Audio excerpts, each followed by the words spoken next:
have the entire practice right here. Everything you need to know. We could talk about Jordan Love here a little bit, I guess, if y'all wanted to. Jordan Love, let's do that in the last 10 minutes. Again, if you want access to this stuff, just extra content, and you want to support the show, patreon.com/PackerFan Total Access. $3 get you access to everything, get you entered into the giveaways as well. This weekend, we're going to be giving away an autographed Dontavion Wicks rookie card. So basically, if you're a member, either here on YouTube or in the Patreon group, we'll put your name on the wheel, spin it, and give that away. It looks like so far it's going to be Jen Wright, most likely, that wins the autographed LVN card that we done the giveaway this past weekend. We're still waiting to hear from Tyler McCarty. So, Tyler McCarty, if you hear my voice, shoot me a message on Patreon in the DMs, and we'll get your card sent to you. Otherwise, it's going to Jen Wright. She was the third-place winner there, where Bates respectfully gave it to Jen if Tyler didn't come forward. So, anyway, Jordan Love, let's talk about it real quick. So we talked about the injury, right? Left thumb wrap throughout practice, adjusted handoffs on running plays to the right by using one hand to avoid arm to the thumb. All Just right? the tip, though. Had a lengthy post-practice conversation with Coach Matt LaFleur and the trainers, probably just kind of getting an update there. Did not appear in the locker room to discuss the injury's extent, cause, or duration. I imagine he probably went and got a little bit of treatment on that thing, probably. Am I thinking wrong? But wasn't it when Rodgers' thumb got busted up play? Didn't he just start handing it off crossbody? Like, even if you're running, just hand it off, like, yeah, just make it work. Rodgers was awesome, dude. Not that Jordan isn't, but just the stuff that Aaron. Again, we kind of talked about this off the air. Everybody made it sound like, oh boy, Aaron, that last year he was horrible. He fell off the face of the planet. You know, his play drop, and they conveniently don't mention that he was playing with a damn broken thumb. Like, what are we doing here, right? Big B mentioned it, though. We got to shout out Big B. Yes, we do. Yeah, Big B. Big B was the master of the breaking news, for sure. Exactly. So Jordan Love's performance during practice today had perhaps his best day of training camp despite the thumb injury, which did not affect his right-handed throwing accuracy. Completed 17 of 24 passes, 70.8% completion percentage. Let's go. Of the 7 incompletions, 3 were throwaways, 1 drop, 1 catch out of bounds by Romeo Doubs, 1 where Tucker Kraft slipped, and 1 interception on a 2-point play when nobody was open. So probably just, hey, let's chuck it in there and see if somebody can make a play. So that's pretty good numbers. If you remove the throwaways, right, now it's 17 of 21. You remove the drop, that's 17 of 20, and the catch out of bounds, which could have been an errant throw. Let's count that one. So 17 of 20 adjusted. What are you looking at there, Amelia? Like a 75 to 80% completion rate? Yeah. That, right? What would that be? 17 of 21. What would your completion percentage be? I'm going to guess that's going to be somewhere north of 65%. 65%. That's what we. It's like I had about 80%. 80%. There you go. So pretty good day. Pretty good day at camp there for him for sure. Notable pass is a bullet to John Fitzpatrick for a big gain. John Fitzpatrick again, boys. Every day, right? Name pops up. Here's the guy. A sensational catch by Matthew Golden on a slightly inaccurate pass, in stride completion to Luke Musgrave on a crossing route. Now, what is Luke Musgrave doing running a crossing route, guys? Are we lining him up in the U and bringing him across the formation on these climb routes? Or are we maybe flexing him in the slot? Which there's a little more detail there, but maybe we're kicking him to the slot. Imagine out. Is he coming in shuffle already or what? And remember, we talked about Savion playing slot bully. You can come out in 12 personnel and do that with Musgrave, you know? So really holding out hope for Musgrave. You guys know I've been very critical of him. I want to see it. I want to see him put it together. But hopefully he pans out. There's still time there. I do believe that. So Musgrave. Okay, in third down period, listen to this, boys. In third down period, Jordan Love was 5 of 5 passing, but only 2 first downs. Faced pressure from Lucas Van Ness and Devontae Wyatt, leading to a sack. Mixed results on checkdowns and completions. In move the ball period, throw away on 3rd and 3, but converted 4th down with a completion to Malik Heath. Nice to see Malik Heath bouncing back there a little bit. In 2-point period, completion to Savion Williams for success. Kraft slipped on the 2nd, interception by Keyshawn Nixon on the 3rd when nobody was open. And of course, the player of the day was actually Jordan Love here. That was according to Bill Huber in his article. He said Jordan Love was the player of the day. So sound like Jordan Love had a pretty darn good day at the office in spite of having that left thumb taped up. So Absolutely. Exciting there. Anything else we want to hit on here, gents? And we'll do that Jets, the little mini chalk talk with the Jets footage tomorrow for sure. But anything else y'all want to hit on as we get ready to wrap up? We got about 5 minutes here. I would just say nobody freak out about Jordan and the thumb, right? Non-throwing hand, nothing to be overly concerned about. Although it is a concern. I mean, it's no fun to play. It is. Yeah, I mean, you do need both hands to play quarterback in this league. You got to be able to, field a snap and, like Emilio was saying, hand the ball off, things like that. So, maybe it's a little strong toss right, strong toss left, or, whatever we're doing, weak side toss. I think he's going to be fine. Mm-hmm. And we know he's not playing this week, right? So That plenty of time to ice it up and, do what you got to do to recover. Exactly where I was going with it, Tim. The beauty of it is he's off this week. He can be off next week if we need him to, if it's really that much of a problem. I don't think that it is. And, rather be safe than sorry. Maybe he was just obviously he was bugging him or something, but sometimes you just wrap it up just because it was sore. You just want to feel a little bit tighter that day and be good to go. But that's all right. Bates says Jordan's taping them salts to his thumb. There you go. Let's get some lineup notes here, just in case there's something we missed. This is also, like I said, in that Patreon article. Without wide receivers Watson, Reed, and Wicks, offense used 3 tight end sets with Tucker Kraft, Luke Musgrave, John Fitzpatrick. So we're going 13 today, boys. Love it. I love that Matt. His receiving is tough. I love that Matt LaFleur kind of maximizing the fact, hey, look, we're missing receivers. Let's take a day and press into 13, right?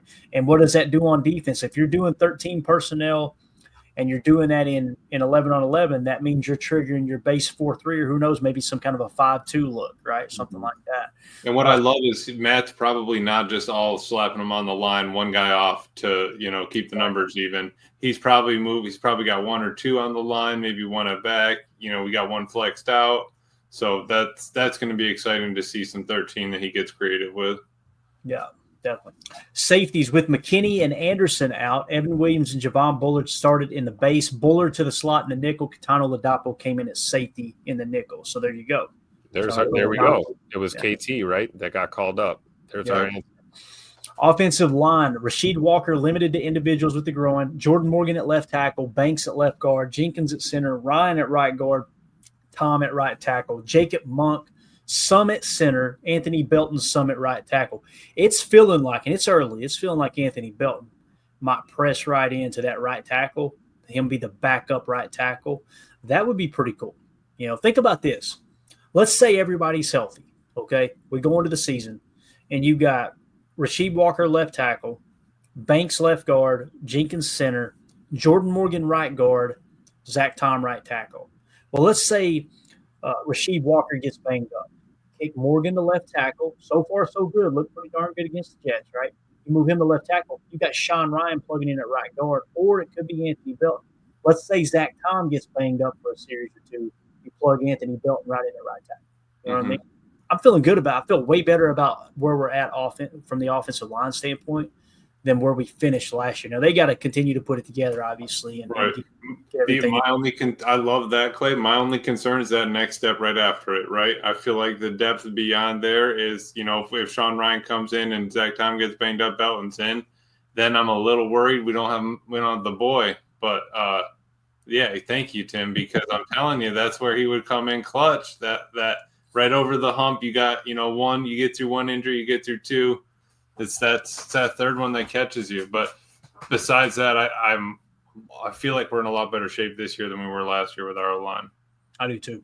I agree. And it's a great point too, Clayton. Like, we know what they're capable of, but we got to see them all do it together, right? You got to put it together, get those best 5, find out what that combination is going to be, and then get consistent, Yeah.